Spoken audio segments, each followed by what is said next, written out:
As I travel around the world, one of the things that people most talk about is how busy they are. It's as though we don't have 24 hours anymore in the day. Everyone is busy. Everyone is tired at the end of the day.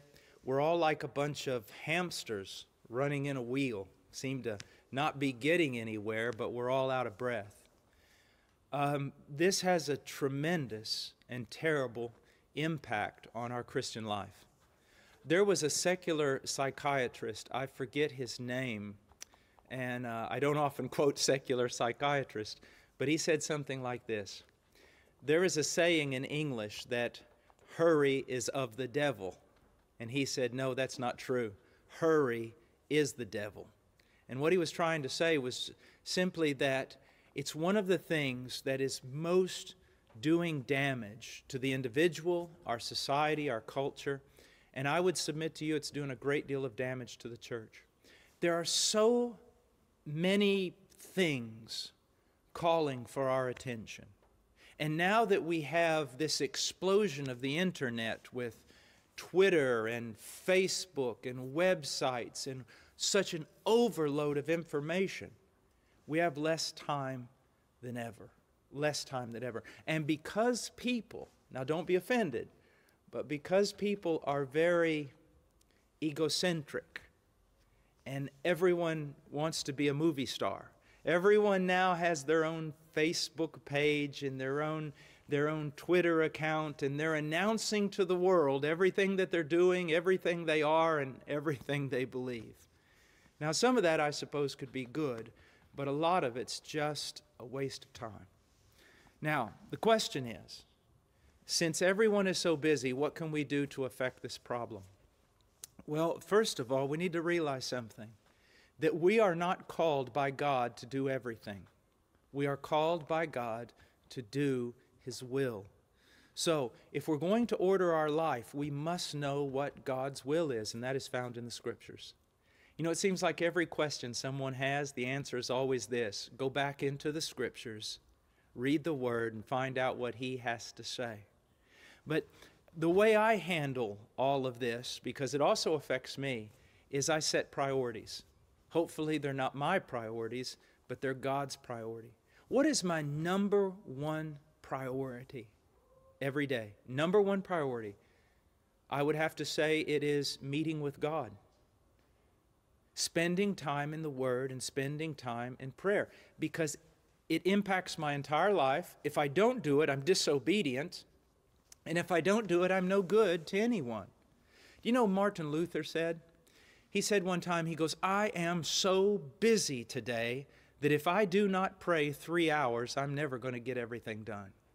Now, you see how different his attitude was? We say, we're so busy today we can't pray.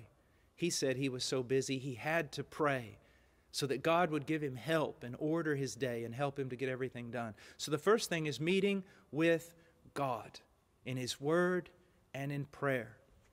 The next thing that is important, that is a priority, are the relationships that God has given me.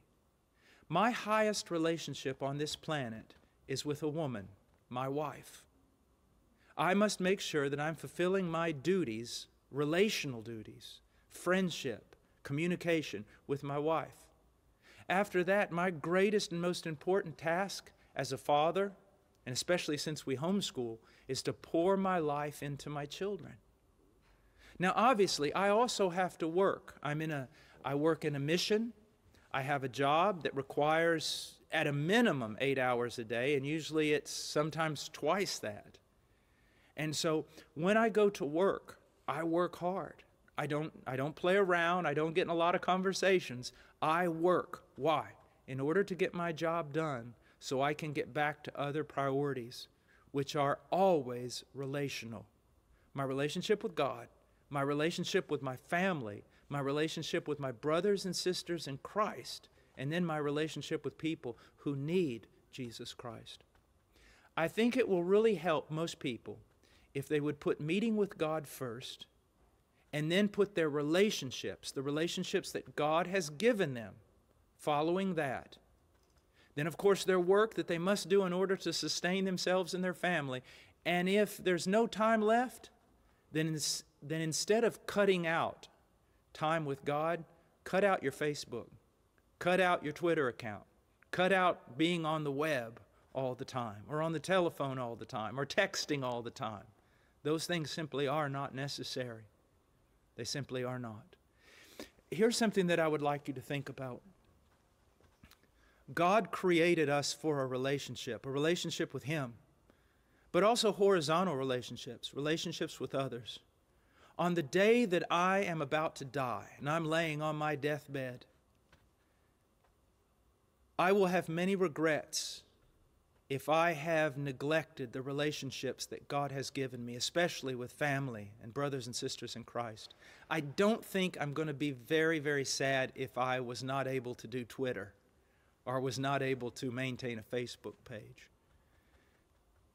Get your priorities together, and you'll not have much problem with time.